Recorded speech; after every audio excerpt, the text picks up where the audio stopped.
আসসালামু আলাইকুম। আমি শিখা ঢাকা থেকে বলছি।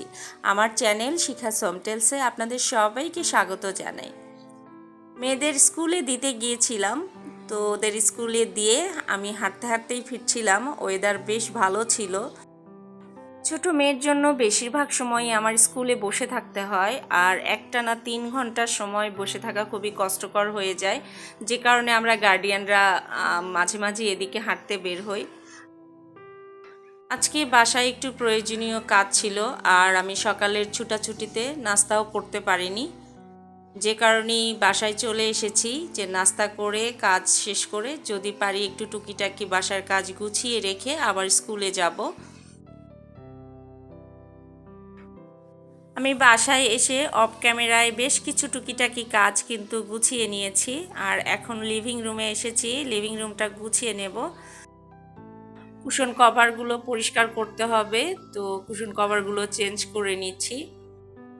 আমি সব সময় যে কুশন কভারগুলো ইউজ করি ওগুলো হ্যান্ড পেইন্ট করা, কারণ ছোটো বাবু অনেক বেশি নোংরা করে ফেলে জিনিসপত্র, কারণ ও লিভিং রুমেই খেলাধুলা করে, যে কারণে এক সেট কুশন কভারই এখন আমি বেশি ইউজ করি, যে ওটার উপর দিয়ে যা হয় হয়ে যাক। আর এই কুশন কভারগুলো এগুলো সুতার কাজের, আর এক একটা কুশন কভার সেলাই করতে কিন্তু অনেক কষ্ট হয়। তো ছোট বাচ্চা তো বোঝে না, যে কারণে এগুলো একটু কম ইউজ করি। আরও কিছু কুশন কভার আছে আমার নিজে হাতে করা। মাঝে মাঝে দেখা যায় ছোট কাঁচি কোথাও খুঁজে পেলে ওটা নিয়ে এসে কাগজ কাটতে কাটতে দেখা যাচ্ছে পর্দা কেটে দিচ্ছে, কুশন কভারের কর্নার কেটে দিয়েছে, কখনো কখনো নিজের চুলও কেটে ফেলে। তো এই হচ্ছে ওকে নিয়ে মুশকিল। তো যতদিন বড় না হয়েছে ততদিন একটু ওকে সামলাতে কষ্টই হবে, একটু বেশিই চঞ্চলও। আমার লিভিং রুমটা গুছানো হয়ে গিয়েছে, আর লিভিং রুমটা এত ছোট যে সোফাগুলোও ঠিকভাবে সেট করা যায় নাই। এই সিঙ্গেল সোফাটা যদি অন্য কোথাও সরিয়ে নেওয়া যেত তাহলে একটু স্পেস বের হতো, কিন্তু বাসার অন্য কোনো রুমেও এমন কোনো স্পেস নাই যে সেখানে এই সিঙ্গেল সোফাটা সেট করব। এদিকের কাজ শেষ, এখন কিচেনে চলে যাব, আমার জন্য একটু নাস্তা রেডি করব। আমার হাজব্যান্ডও চলে গেছে অফিসে, এখন শুধু আমি নাস্তা করার জন্য বাকি আছি। তো আমার নাস্তাটা রেডি করে নিয়েছি অফ ক্যামেরায়। আজকে রুটি, ডিম ভাজি আর 1 কাপ কফি নিয়েছি। তবে ডিম ভাজার সময় আমি একটা পাকা টমেটো কিউব করে কেটে দিয়েছি।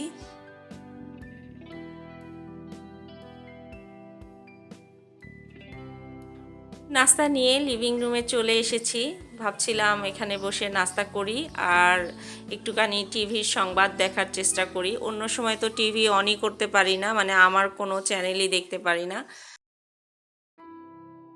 আমি যখন টিভির সামনে বসার একটুখানি সময় হয়তো পাই, তখন ছোট মেয়ে দেখা যায় কার্টুন নিয়ে ব্যস্ত থাকে। তো আর কি করার, আমার কোনো কিছুই দেখা হয় না। সংসারের কাজকর্ম, সেই সঙ্গে ভিডিও শ্যুট করা, আবার সেগুলোকে এডিট করা। যারা ব্লগিং করেন তারা তো জানেনই যে একটা ভিডিও শ্যুট করে সেটা এডিট করে আপলোড পর্যন্ত নিয়ে যেতে কতটা সময় ব্যয় হয়। তো তারপরে আর এক্সট্রা সময় কিন্তু থাকে না যে অন্য কোনো কিছুর দিকে ব্যয় করব। মাঝখানে তো কয়েক মাস ফেসবুক, ইনস্টাগ্রাম এগুলো সব অ্যাপ আনইনস্টল করা ছিল আমার ফোন থেকে। তো অল্প কিছুদিন হলো আবার ইনস্টল করেছি, করলেও সেখানে খুব বেশি সময় দিই না, হয়তো দিনে 1 ঘন্টার সময়ও হয়তো ফেসবুক বা ইনস্টাগ্রাম মিলে আমি দিতে পারি না। আমার বাসার চারপাশটা খোলা হওয়ার কারণে তীব্র বাতাস, আজকে তো জানালা দরজা কোনো কিছুই খুলতে পারছিলাম না, এত বাতাস। এখন আবার স্কুলে যাব ছোট মেয়েকে আনতে। আমি ছোট মেয়েকে নিয়ে চলেও এসেছি স্কুল থেকে। এখন 2 ঘন্টা পর আবার বড় মেয়েকে আনতে যেতে হবে, তো এই সময়টা আমি বাসার কিছু কাজ গুছিয়ে নেব। আমি বেশ কিছু মানি প্লান্টের ডাল কেটেছি, এগুলো ছোট ছোট করে কেটে পানিতে রাখবো। পানিতে রাখলে খুব দ্রুত শিকড় গজায়, আর শিকড় গজানোর পরে যদি আমি মাটিতে বসাই তখন একটা ডালও নষ্ট হবে না, সবগুলো ডাল সুন্দরভাবে গ্রো করবে। আমরা যদি মানি প্লান্টের ডাল কেটে সরাসরি মাটিতে বসিয়ে দিই সেই ক্ষেত্রে অনেক সময় দেখা যায় কিছু ডাল হয়তো শিকড় গজাতে দেরি হয় বা কিছু ডাল পচে যায়। আর এভাবে শিকড় তৈরি করে নিয়ে মাটিতে বসালে একটা ডালও নষ্ট হবে না।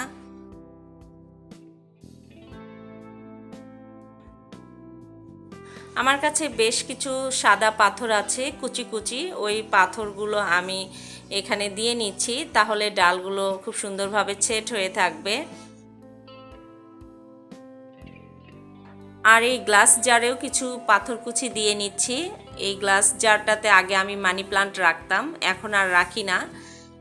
মশার কারণে আমি আর পানিতে খুব একটা গাছ রাখি না, শুধু শিকড় করে নেয়ার জন্য অল্প কয়েকদিন রাখি এবং তখন একদিন পর পর আমি পানি চেঞ্জ করে দিই।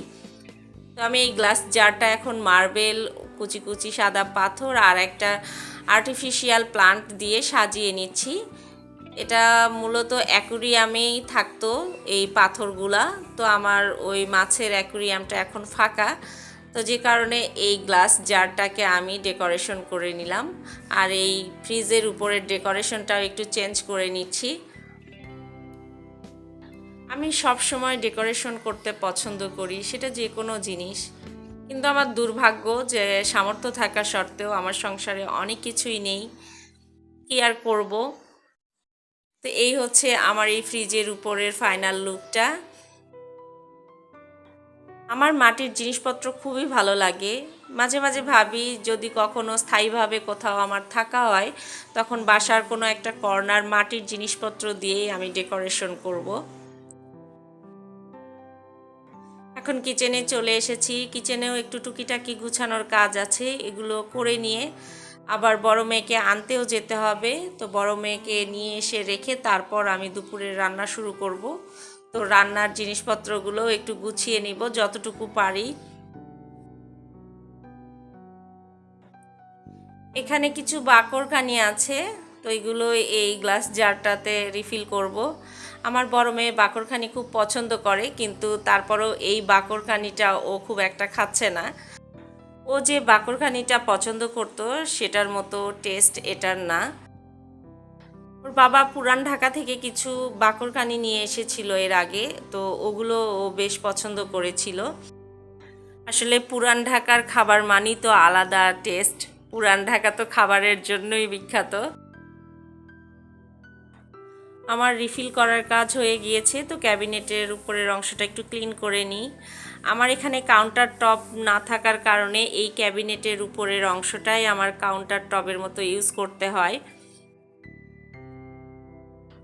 আমার কাজ বা আমার ভিডিও যদি আপনাদের ভালো লেগে থাকে প্লিজ একটা লাইক দেবেন এবং আমার চ্যানেলটিকে সাবস্ক্রাইব করে পাশে থাকা বেল বাটনটিকে প্রেস করে দেবেন, তাহলে আমার ভিডিও আপলোড হওয়ার সঙ্গে সঙ্গে আপনাদের কাছে নোটিফিকেশন পৌঁছে যাবে আর আপনারা আপনাদের সময় সুযোগ এবং সুবিধা মতো আমার ভিডিওটি দেখে নিতে পারবেন। আর যদি আপনাদের কিছু জানার বা বলার থাকে আমাকে অবশ্যই কমেন্ট বক্সে জানিয়ে যাবেন, আমি অবশ্যই অ্যান্সার দিব। এখন যেহেতু গরমের সময় আর স্যালাইনটা বেশ প্রয়োজন হচ্ছে, তো গতকাল স্যালাইন নিয়ে এসেছে একটু বেশি করেই, আমি একটা বক্সে করে রেখে দিচ্ছি। আমার সংসারের প্রতিটা জিনিসই এমনভাবে রাখা আছে যে আমার ছোট বাচ্চাটাও জানে যে ওই জিনিসটা ওইখানে রাখা আছে, এবং ওদেরকে ওইভাবেই বলা আছে যে যে জিনিসটা যেখান থেকে নিবা কাজ শেষ হলে আবার ওইখানেই রেখে আসবা, এবং ওরা চেষ্টাও করে সেভাবেই রাখার জন্য, যে কারণে আমার জিনিসপত্র খুব বেশি খুঁজে বেড়াতে হয় না যে কোন জিনিসটা কোথায় রাখলাম কোথায় রাখলাম। এই তো আমি দুপুরের রান্না শুরু করে দিয়েছি, অফ ক্যামেরায় কিন্তু রান্না অনেকটা গুছিয়ে নিয়েছি। এর মধ্যে বড় মেয়েকেও স্কুল থেকে নিয়ে এসেছি। আজকে দুপুরে মুরগির মাংস ভুনা, ডাল আর পটল ভাজি, আর ফ্রিজে একটুখানি ঝোল তরকারি আছে, আমার তো ঝোল ছাড়া চলবে না। পটল ভাজিটাও হালকা করে ভেজে নিচ্ছি, কারণ খুব বেশি ভাজা খাবার আমার খাওয়া যাবে না। আর আজকের রান্নাটাও আমি ডিটেলে আপনাদের সঙ্গে শেয়ার করতে পারলাম না, শর্টকাটে দেখিয়ে দিলাম, কারণ রান্না শেষে আমার আরও একটু কাজ আছে, সেটা করে গোসল করে তারপর খাওয়া দাওয়া করে আবার মেয়েকে নিয়ে কোচিংয়ে যেতে হবে, আর কোচিং থেকে একদম ফিরতে ফিরতে সন্ধ্যা হয়ে যাবে। এই তো মুরগির মাংস ভুনাটা হয়ে গিয়েছে আর এদিকে পটল ভাজিও হয়ে গিয়েছে। এখন শুধু ডালটাও সিদ্ধ করা হয়ে গিয়েছে, শুধু ফোড়ন দিব। আমি ডাল ফোড়নের জন্য সরিষার তেল ইউজ করছি। ডাল রান্নার জন্য বা ফোড়নের জন্য সরিষার তেল ইউজ করলে ডালের খুব সুন্দর একটা ফ্লেভার এবং টেস্টও খুব সুন্দর হয়। তবে সেটা সাদা তেলে কিন্তু এই ফ্লেভারটা আসে না। আমি নিজে অনেকবার রান্না করে দেখেছি। আগের সংসারের শুরুর দিকে আমার ডাল রান্না আর মাছ ভুনা এই দুটো আমার কাছ থেকে একদমই পারফেক্ট হতো না। আর এই দুটো খাবারের জন্য মনে হয় আমার মাথা খারাপ হয়ে যেত যে কেন আমি পারফেক্ট করতে পারছি না। তো রান্না করতে করতে এখন এমন অবস্থা হয়েছে যে আমি যেভাবেই রান্না করি না কেন, এখন প্রেসার কুকারেই রান্না করি, রাইস কুকারেই করি আর গ্যাসের চুলাই করি, সব সময় একই ফ্লেভার একই টেস্ট আসে। আসলে মানুষের ইচ্ছা যদি থাকে আর চেষ্টা যদি থাকে তাহলে সে অবশ্যই সেই জিনিসটাতে সাকসেসফুল হতে পারে। হয়তো কখনো কখনো সময় বেশি লাগে। যদি আমি হাল ছেড়ে দিতাম যে আমি পারি না, তাহলে হয়তো এই রান্নাটা আমার কখনোই পারফেক্ট হতো না। আমার রান্না শেষ, এখন এসেছি এই রুমের এই অংশটা ক্লিন করব। এখানে 3 দিন আগে এই ওয়ারড্রপের উপর থেকে একটা কাপড় ছিল, ওটা উঠিয়ে ফেলেছিলাম পরিষ্কার করার জন্য। আর এই 3 দিনে কি পরিমাণ ধুলি জমেছে শুধু একবার চিন্তা করে দেখেন। যে এই ধুলির অবস্থা দেখে মনে হচ্ছে যে 6-7 মাস এখানে হাত দেওয়া হয় নাই। আমার ফুসফুসের যে সমস্যা, তাতে এই ধুলাবালিতে থাকলে আমার যে কি অবস্থা হবে একমাত্র উপরওয়ালাই বলতে পারে। একটা ভুল সিদ্ধান্তের জন্য হাজার রকমের ভোগান্তি, কিন্তু কি আর করব, এগুলো আসলে আমার ভাগ্যে আছে বা ছিল। এখন উপরের অংশটা গুছিয়ে নিচ্ছি। আর এই অসুস্থ শরীরে বারবার বাসা চেঞ্জ করা যে কতটা কষ্টকর সেটা আসলে বলে বোঝানো সম্ভব না। এখানে কয়েকটা ফটো ফ্রেম আছে, তো এগুলো রাখার আসলে জায়গা নেই। যদি ওয়ালে হ্যাঙ্গিংয়ের ব্যবস্থা থাকতো তাহলে সুবিধা হতো। তো অন্য কোথাও রাখার মতো তেমন স্পেসও নেই, যে কারণে সবগুলো ফটো ফ্রেম এই ওয়ারড্রপের উপরেই রেখে দিই। আর এই রুমে যা ফার্নিচার আছে তার বয়স অনেক, আমার সংসারের একদম শুরুর দিকের ফার্নিচার, তো এগুলো এখনও চলছে। এখন আমি বেডটা গুছিয়ে নিচ্ছি, আর গুছিয়ে নিতে নিতেই আপনাদের কাছ থেকে বিদায়ও নিয়ে নিচ্ছি। আপনারা সবাই ভালো থাকবেন, আমার জন্য বেশি বেশি দোয়া করবেন। নেক্সট ভিডিওতে আবারও কথা হবে ইনশাল্লাহ।